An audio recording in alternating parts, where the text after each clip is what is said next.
Bismillahirrahmanirrahim. Assalamu alaikum, dear learners. Welcome to English Grade 9 and a very warm welcome to the Chase Academy. Students, today we are going to talk about our lecture number 8, which is on the competency of writing. Last time हमने oral communication का एक lecture किया था and it went really well, more than I expected. We collaborated, we discussed on a poem and we really had a ball. We had fun, right? All right. Now, at last, writing competency का SLO है हमारे पास यहाँ पे. As you can see on the screen, two SLOs of the same category, same nature. First one is use paraphrasing skills to paraphrase a poem. हम poem को paraphrase करेंगे. इसका मतलब है हम उसे पढ़ के समझेंगे और अपने अल्फाज में उसको कन्वे करेंगे with few words, minimum words. हमने कोई लंबी तशरीह नहीं लिखनी, कोई बड़ी समरी नहीं लिखनी, बल्कि हमने पैराफ्रेज करना है. ठीक है? We are going to phrase it differently with using our own words. And next one is using the summary skills to write an objective summary of the given text and poems. कोई मुझे बताएगा objective summary में और normal summary में क्या फर्क है? जी, we have done it twice actually. So the Renaissance School.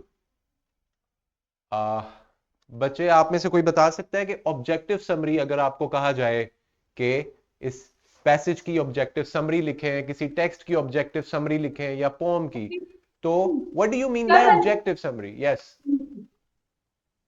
Sir, ऐसी समरी जिसमें थीम हो और ऑब्जेक्ट हो. थीम हो और ऑब्जेक्ट हो. Object. What do you mean by object? कोई चीज हो उसमें, कोई ऑब्जेक्ट हो, फिजिकल ऑब्जेक्ट? Yes sir. अच्छा, that's a very nice try. देखें, दो चीजें हैं, दो नजरिए हैं, ऑब्जेक्टिव और सब्जेक्टिव. हर बंदा एक सब्जेक्ट होता है. जैसे I am a subject, you are a different individual, आप एक अलग शख्सियत है, आपका एक नजरिया है, सब्जेक्टिविटी है चीजों को देखने के लिए, राइट? सब्जेक्टिव है. इट मीन्स दैट जब सब्जेक्टिव समरी लिखेंगे, अपनी सब्जेक्टिविटी इन्वॉल्व करेंगे उसके अंदर, तो इसका मतलब है कि आप अपनी इंटरप्रिटेशन, अपनी एक्सप्लेनेशन और अपने व्यू पॉइंट्स जो आपको समझ आए उस हवाले से आप लिख रहे हैं. ये हो गई subjective summary, owing to your own subject. ठीक है? According to your experience, your understanding and your interpretation. But when I say objective summary, I mean that there is no room for your personal interpretation or your opinion or bias. It means that the summary has to be objective. Summary में आप जो बात जिस तरह है passage में, text में या पोम में, उसी तरह उसको बयान करेंगे, उसकी गहराई में नहीं जाएंगे, आप उसको ऑब्जेक्टिवली देखेंगे, राइट? जो चीज जिस तरह है उसी तरह रिपोर्ट कर देंगे. ऑलराइट? जैसे देखें, आपका पेपर है, उसके दो हिस्से हैं, एक ऑब्जेक्टिव है, एक सब्जेक्टिव है. ऑब्जेक्टिव में आपको गिवन आंसर्स में से चूज करना पड़ेगा, वेरी लिमिटेड, राइट? इसलिए हम उसे ऑब्जेक्टिव कहते हैं. ट्रू फॉल्स है, एमसीक्यूज हैं, फिल इन द ब्लैंक्स है, there has to be one correct answer only. But subjective paper में यू आर गिवन अपॉर्चुनिटी कि आप उसको, उसके शॉर्ट आंसर को, क्वेश्चन को आंसर करें, लॉन्ग क्वेश्चंस को आंसर करें, आप उसके अंदर कॉम्पोजिशन करें, for example essay, letter, story, dialogue, translation, जो भी चीजें हैं, that is subjective. Alright? So इसी तरह जब हम किसी चीज को इंटरप्रेट करेंगे, समराइज करेंगे, दो तरीके हैं. या तो ऑब्जेक्टिवली समराइज करें, यानी हम जितना है, जो लिखा है सरफेस लेवल पे, उसी को समराइज कर दें. या सब्जेक्टिव मींस हम उसके अंदर अपनी इंटरप्रिटेशन डालें और थीम को बहुत जबरदस्त तरीके से एनालाइज कर दिया आपने, दैट इज सब्जेक्टिव. क्लियर है? तो हमने ऑब्जेक्टिव समरी लिखनी है, और ऑब्जेक्टिव समरी जो नॉर्मल समरी से बहुत शॉर्ट है, बहुत कंसाइज और बहुत प्रिसाइज होती है. It's very crispy, it's very short. तो समरी पढ़कर आपको पूरा आइडिया हो जाएगा कि पोम में क्या बात हुई है. सबसे पहले हम देखते हैं paraphrasing and summarizing. Yes, both are, sometimes they are interchangeable, but they are not. Usually poems को हम क्या करते हैं, पैराफ्रेज करते हैं। एक एक स्टैंजा को हम पैराफ्रेज करते हैं, जो बात उसमें हुई है रिदम के साथ हम उसको जरा सादे अल्फाज में उतनी ही बात जब लिखेंगे प्रो स्टाइल में, सेंटेंसेस में, 2-3 सेंटेंसेस में लिख दिया, 4 सेंटेंसेस में लिख दिया, that is paraphrasing. Nothing deep, कुछ उसके अंदर डीप जाने की जरूरत नहीं है, किसी थीम के बारे में बात नहीं करेंगे, बट सिर्फ उसको पैराफ्रेज कर देंगे, रीफ्रेज कर देंगे, पैराफ्रेज कर देंगे, ठीक है। और समरी, समरी का क्या उर्दू में क्या कहते हैं आप इसे? खुलासा। आप पूरी बात का खुलासा करते हैं, ठीक है, कि ये बात हुई थी। और आप उसमें अगर आप उसमें एनालिसिस कर रहे हैं किसी चीज का, क्रिटिकली जा रहे हैं, तो वो एनालिसिस हो जाएगा। समरी और एनालिसिस में भी फर्क है। समरी में आप वही बात करें, पॉइंट अगर आपके टेक्स्ट में या पोम में है उस पॉइंट को खोल दें, that's it, that is your summary. और अगर आप उसके अंदर पर्सनल इंटरप्रिटेशन डालेंगे, अपनी इनपुट डालेंगे, तो सब्जेक्टिव समरी हो जाएगी। लेकिन अगर आप एज इट इज बात करेंगे तो ऑब्जेक्टिव समरी हो जाएगी, ठीक है। तो ये है पैराफ्रेजिंग एंड समराइजिंग में फर्क। Paraphrasing is very short usually and summary is longer than paraphrasing. Longer than paraphrasing.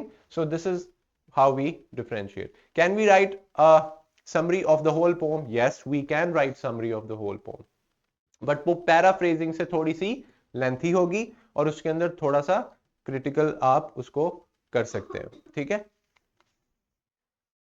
All right.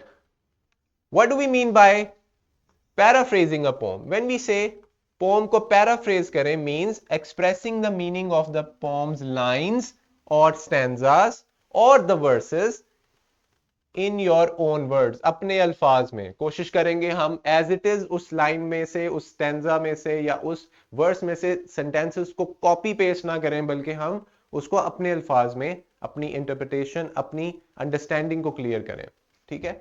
It involves taking the original language of the poem and rephrasing it while preserving the central ideas. Poem की original language tough हो सकती है, complicated हो सकती है, ठीक है, लेकिन हमने सीधा सीधा उसको अपनी लैंग्वेज में, तो हमारी लैंग्वेज में जिसमें हमने पैराफ्रेजिंग की है और original language of the pome में फर्क होगा। Yes, of course, our choice of words, our vocabulary, our diction can be totally different.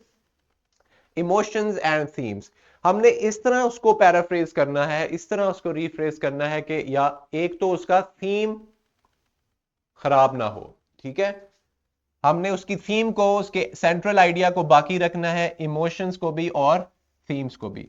For example, if the poem's tone is sad, it's depressing, then you don't choose happy words और describing explicit words जो कि किसी और तरफ बात चली जाए। हमने लैंग्वेज का ख्याल रखना है। पोम बहुत हैप्पी है, it's about a sunny day, then you have to choose the right kind of words, आप सही वर्ड्स को चूज करेंगे। Paraphrasing, what does it do? It allows you to convey the poet's message in a way that is more accessible or personalized. Now we will see an example.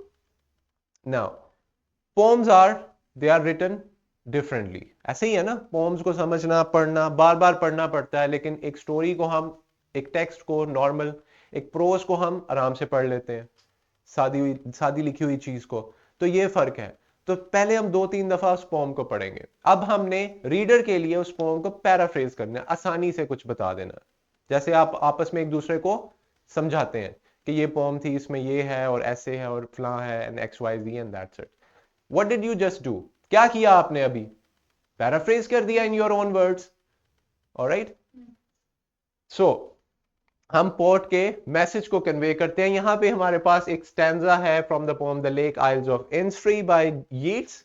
I will rise and go now and go to Innisfree and a small cabin built there of clay and wattles made. Now very simple.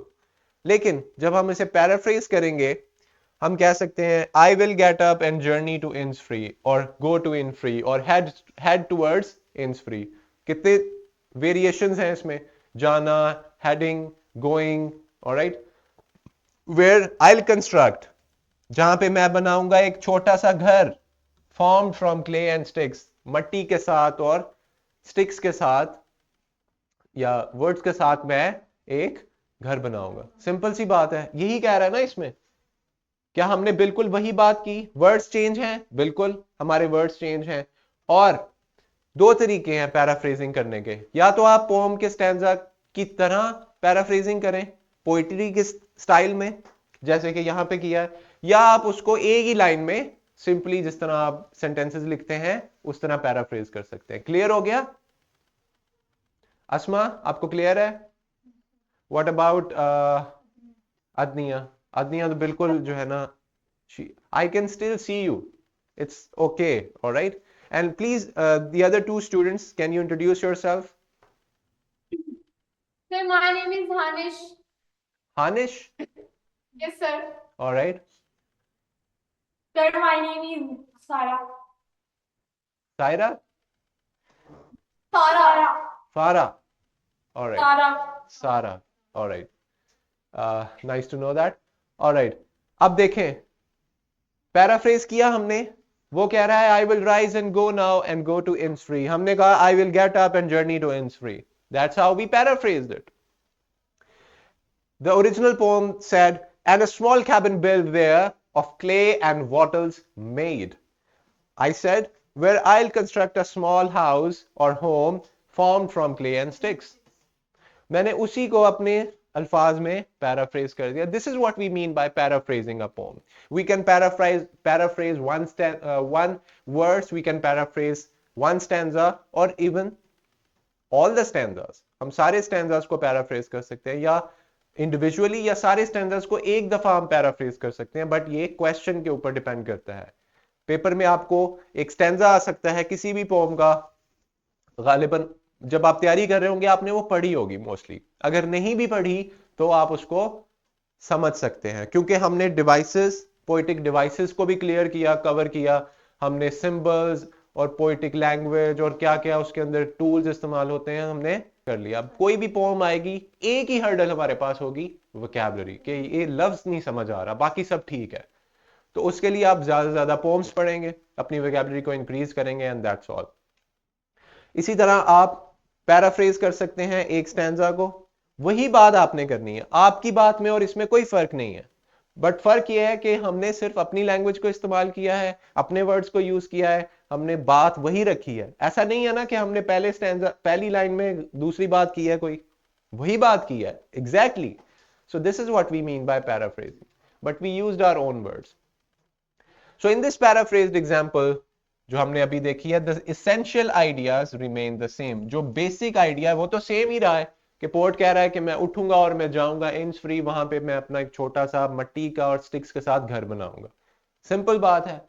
But the language is restructured. हमने language का structure change कर दिया to convey the meaning in a different way. हमने वही बात एक मुख्तलिफ अंदाज से, अपने अंदाज से कन्वे की। तो जब सारा पैराफ्रेज करेंगी, उनका स्टाइल, उनकी चॉइस ऑफ वर्ड डिफरेंट होगी। जब मोहम्मद पैराफ्रेज वर्जन लिखेगा, अपनी पैराफ्रेजिंग करेगा तो, लेकिन दोनों में एक सिमिलैरिटी क्या होगी? बात दोनों एक कर रहे होंगे, चॉइस ऑफ वर्ड में फर्क होगा, स्टाइल में फर्क होगा, लेकिन बात एक ही होगी। Alright, now paraphrase a stanza of your choice from The Lake Isle of Innisfree by W.B. Yeats, replacing words while preserving the original meaning. Words को replace कर देंगे लेकिन original meaning को intact रखेंगे। Then provide a concise summary. हम इसकी summary भी देखेंगे अभी, highlight। और summary में हम क्या बात करेंगे? Central idea, central theme की बात करेंगे कि इस poem में theme है peace या nature, इस तरह की themes है। And the emotions conveyed reflect on how paraphrasing and summarizing contribute to a deeper comprehension of the poem's essence. जब हम poem को paraphrase करते हैं और जब poem की summary को पढ़ते हैं, paraphrased version को पढ़ते हैं, तो क्या होता है? Clarity आती है, हमें बात समझ आ जाती है। हमें poem पढ़कर समझ नहीं इतना आया जितना हमने पैराफ्रेज वर्जन या समरी को पढ़ के सीखा। तो क्या इफेक्ट है? डेफिनेटली ये आपकी कॉम्प्रिहेंशन को, आपकी अंडरस्टैंडिंग को इंक्रीज करेगा। Alright, so this is the first stanza that is paraphrased over here. The speaker या आप द पोर्ट भी कह सकते हैं, द स्पीकर भी कह सकते हैं, द नरेटर भी कह सकते हैं, ठीक है। एक्सप्रेसेस अ डिजायर या विश, देखें कोई भी वर्ड आप इस्तेमाल कर सकते हैं, डिजायर या wish, to leave their current life and move to Innisfree. This is a very small island in Ireland, alright. आप ये भी मेंशन कर सकते हैं बट जरूरत नहीं है यहां पे। They envision building a small simple cabin, क्योंकि हमने द स्पीकर कहा, अब स्पीकर मेल फीमेल कोई भी हो सकता है, तो इसलिए हमने यहां पे दे इस्तेमाल किया। लेकिन जब आप कहेंगे टू लीव हिज या हर, ऐसे भी आप कर सकते हैं, देर भी कर सकते हैं। देर करेंगे तो इसमें दोनों कवर हो जाएगा, हिज और हर, और उसके बाद आप दे का प्रोनाउन इस्तेमाल कर सकते हैं, क्योंकि हम मेल फीमेल दोनों को रेफर कर रहे हैं। लेकिन हमें पता है पोर्ट इज अ मेल, हमें पता है ना WB Yeats is a male, so हम ही को इस्तेमाल करेंगे डेफिनेटली। जब आपको नहीं पता होगा कि पोम का जो पोर्ट है वो कौन है, तब आप ये स्ट्रेटेजी यूज कर सकते हैं। He envisioned building a simple cabin and cultivating a small garden, or crafting a small garden, इस तरह भी आप कह सकते हैं, living peacefully in a secluded bee filled meadow। उसने कहा था ना कि मैं बी हाइव्स के पास रहूंगा, इस तरह रहूंगा जैसे बीज रहती हैं, ठीक है। तो ये उस पहले स्टैंजा में यही बात हुई है, इतनी ही बात हुई है। अगले स्टैंजा की हम बात नहीं करेंगे, क्योंकि हमें कहा गया था फर्स्ट स्टैंजा को पैराफ्रेज करें, राइट। फर्स्ट स्टैंजा को पैराफ्रेज करें, हमने फर्स्ट स्टैंजा को ही पैराफ्रेज करना है और बस, एक्स्ट्रा डिटेल नहीं देनी। फर्स्ट स्टैंजा में जितना है उतना ही हमने पैराफ्रेज कर दिया। Alright, now this is the summary and this is the summary of the whole poem, alright. अब इसे पढ़ते हैं। द पोर्ट, या आप उसका नाम भी ले सकते हैं यीट्स, या उसको पोर्ट कह सकते हैं, ठीक है। The port declares that he will rise and go to Innisfree, where he will build a small cabin of clay and wattles made। यहां पे इसने क्या किया, रेफरेंस दे दिया ना, समझ आई, रेफरेंस दे दिया पोम का। देयर, वहां पे वो क्या करेगा, he will have 9 bean rows and a beehive and live alone in the glade loud with the sound of bees। वो bees की आवाजों में, उनके beehives की तरह, जिस तरह वो रहती हैं उस तरह रहेगा। द बी लाउड ग्लेड, यहां पे फिर हमने रेफरेंस दे दिया पोम का। He says that he will have peace there, उसने कहा कि वो वहां पे सुकून पाएगा। For peace drops from the veils of the morning to where the cricket sings, क्योंकि पीस ऐसे ही आता है जैसे सुबह सुबह जो है ना, धुंध के पर्दे साइड पर होते हैं, और इसी तरह पीस आ जाता है slowly, like when you are pulling a well, slowly you reveal something, alright. अच्छा जी, हैंड रेज किया है द रेनेसांस स्कूल में, किस स्टूडेंट का क्वेश्चन है जी। आप अपना कैमरा ऑफ कर ले अगर आपके इंटरनेट का इशू आ रहा है। Alright, What is the meaning? जी Sir, repeat. what is the meaning of Innisfree? Innisfree is a place, this is a proper noun, this, It is the meaning of Innisfree. yes, it's a place, it's a small island where he wants to go, all right। Midnight there is a glimmer and Yes, noon sir. is a purple glow and evening is full of linnet's wing। He declares, फिर उसने कहा again that he will rise and go, for always night and day he hears the lake water lapping with low sounds by the shore। उसने कहा कि मुझे आवाजें आती हैं जैसे lapping, which is onomatopoeia of water splashing and hitting on something, where while he stands in the city on the roadway, क्योंकि अभी वो किसी रोड पे खड़ा है, शोर सुन रहा है, वो चाहता है सुकून सुने, उसे पीस चाहिए। और on the pavements grey he hears the sound with in himself, उसको अपने अंदर से आवाज आ रही है, अपने दिल की गहराई से, from the core of his heart, from the depth of his heart. पूरी पोम में यही बात है, उसी पोम को हमने समराइज कर दिया। Is this an objective summary और a subjective summary? It's very objective, आपका इंटरप्रिटेशन, आपके व्यूज नहीं है इसके अंदर, so this is objective summary, alright, objective. अच्छा, जब आपको समरी का क्वेश्चन आएगा आपने केयरफुली क्वेश्चन को पढ़ना है, क्या सिंपल समरी का क्वेश्चन है या ऑब्जेक्टिव समरी का? क्योंकि अगर सिंपल होगा तो आप थीम को भी डिस्कस करेंगे, आप अभी यहां पे डिस्कस कर सकते हैं। The theme of the pome, the central idea is leaving the crowded place and go to a peaceful and be close to nature, to live with the nature and have peace, और सुकून हो और अमन हो, ये उसका सारा crux है। This is how you right a summary. यहां पे आपको कोई क्वेश्चन है? देखें, आप पोम के अंदर से चंक्स को रेफर कर सकते हैं। देखें, ये पोम का हिस्सा है, ये भी पोम का हिस्सा है। अपने अपनी ये देखें, ये भी पोम का हिस्सा है। अपनी बात को स्ट्रॉन्ग करने के लिए with low sounds by the shore, आप एक जुमला लिखें, एक एक जो है ना, एक शॉर्ट उसमें से लें एक चंक और उसको एक्सप्लेन कर दें। ये भी आप कर सकते हैं, सेंट्रल आइडिया पे बात कर सकते हैं। This is how you summarise the whole poem. Alright, अब हमारे पास Sir, एक what is वर्कशीट है payments? जी। What is the meaning of payments? I don't get you. What is the meaning Sir, of? तो last line में, second last line में आपने लिखा था payments grey. जी, पेवमेंट्स, वो एक फुटपाथ पे खड़ा हुआ ना, एक रास्ते में, जहां पे जो पेडिस्ट्रियंस है वो चलते हैं, जो सड़क के साथ में जो फुटपाथ नहीं होता, पेवमेंट बोलते हैं उसे, उसे पेवमेंट कहते हैं। वो वहां पे खड़ा हुआ है शोर में, और वो ख्वाहिश कर रहा है कि मुझे इंच फ्री जाना है, आयरलैंड के एक छोटे से आइलैंड में जाना है जहां पे पीस है, जहां को वो मिस कर रहा है, वो सुकून को मिस कर रहा है। ठीक है, आप इसके अंदर वो देखें, कंपैरिजन देखें, इसके अंदर क्या है, कंपैरिजन है। ऑलराइट, अब हमारे पास एक वर्कशीट होगी, उसके अंदर आपके पास एक पोम है। उस पोम के लिए आपने क्या करना है, you have to summarise the poem and you have to summarise the given stanza, paraphrase the given stanza.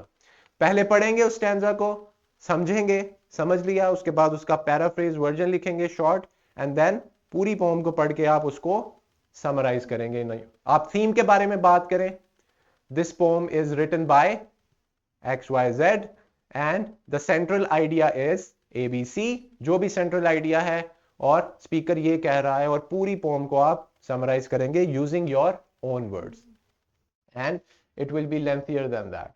Alright, thank you so much. This was all for today's lecture students. अब आपका कोई सवाल है इस हवाले से? जी, जिसका सवाल है वो खुद करे। ऑब्जेक्टिव जो समरी है उसमें हम लोग इसमें इतने मुश्किल अल्फाज इस्तेमाल किए हैं, आप अपने वर्ड्स इस्तेमाल करें, लेकिन पोम को रेफर करें, रेफरेंस दें पोम का।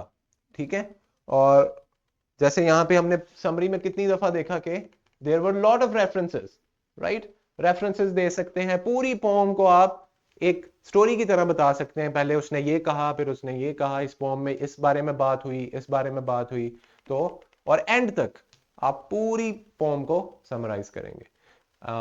आप कोशिश करेंगे कि उस तरह की वोकैबुलरी यूज करें, नेचर से रिलेटेड वर्ड्स हैं, डिस्क्राइबिंग वर्ड्स, एक्शन वर्ड्स जो आपके हैं वो क्लियर होने चाहिए।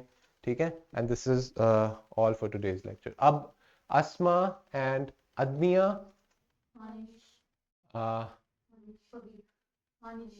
हानिश and Sara, do you have any question? जी, No, sir, all clear. Paraphrasing का पता चल गया आपको कि पैराफ्रेजिंग क्या है? Yes, sir. कैसे पैराफ्रेज करेंगे? Using your own words, keeping the central idea intact, and keep it original. Okay, keep it according to your own understanding. मतलब आप अपने वर्ड्स यूज करेंगे, लेकिन थीम वाज़ेह होना चाहिए, बात वाज़ेह होनी चाहिए, लेकिन समरी में आप पूरी चीज को समराइज करेंगे। ठीक है, थीम के बारे में बात कर लें, और क्या मैसेज देना वो चाह रहा है उसके बारे में बात कर लें, and that's it. Thank you so much. Allah Hafiz.